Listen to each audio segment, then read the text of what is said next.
பிறப்பு எண் உங்களுக்கு 2ஆக இருந்து பிறந்த தேதியுடைய கூட்டுத்தொகை 2ஆக இருந்துச்சு அப்படின்னாலும் விதி எண் அப்படிங்கிற எண் வந்து 8வது எண்ணாக இருந்துச்சுன்னா கண்டிப்பா வந்து சர்வ விருத்தி யோகம் உங்களுக்கு கிடைக்குங்க. இந்த சர்வ விருத்தி யோகம்னா என்னன்னா எல்லா காரியங்கள்லயுமே வந்து மிகப்பெரிய தடை இல்லாம வெற்றி அடையக்கூடியது அந்த சர்வ விருத்தி யோகம் அப்படிங்கிறது.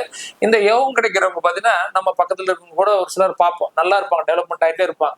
அந்த யோகம் இருந்தாதான் அந்த மாதிரிலாம் கிடைக்கும். அந்த மாதிரி வந்து உங்களுடைய பிறப்பின் 2ஆக இருந்து விதி எண் வந்து 8ஆ இருந்துச்சு அந்த மாதிரி அதிர்ஷ்டங்கள் கிடைக்கும் உங்களுக்கு. அப்படிப்பட்ட சூழல் இருந்துச்சுன்னா நீங்க வந்து பொதுவாக வந்து 2, 4, 6ல பேர் வைக்கலாம்.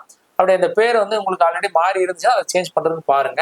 முடிஞ்ச அளவுக்கு பாத்தீங்கன்னா இந்த யோகம் கிடைக்கிறதுக்கு வந்து அருகில் இருக்கக்கூடிய முருகர் பெருமாள் கோயிலுக்கு போறது, அடிக்கடி வந்து சனீஸ்வரன் ஆலயங்களுக்கு போறது, சிவன் ஆலயங்களுக்கு போறது போனீங்கன்னா கண்டிப்பா இந்த யோகம் கிடைக்க போறோம்.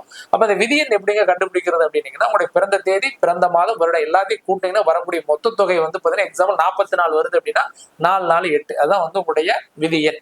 இதை வந்து கணக்கு வச்சு இந்த பலன்களை நீங்க பயன்படுத்திக்கலாம். மேலும் நல்ல பலன் கிடைக்கணும் அப்படின்னா உங்களுடைய தேதிகளை கூட்டி நியூமராலஜி கன்சல்ட் பண்ணுங்க. கண்டிப்பா நற்பலன்கள் உங்களுக்கு கிடைக்கட்டும்.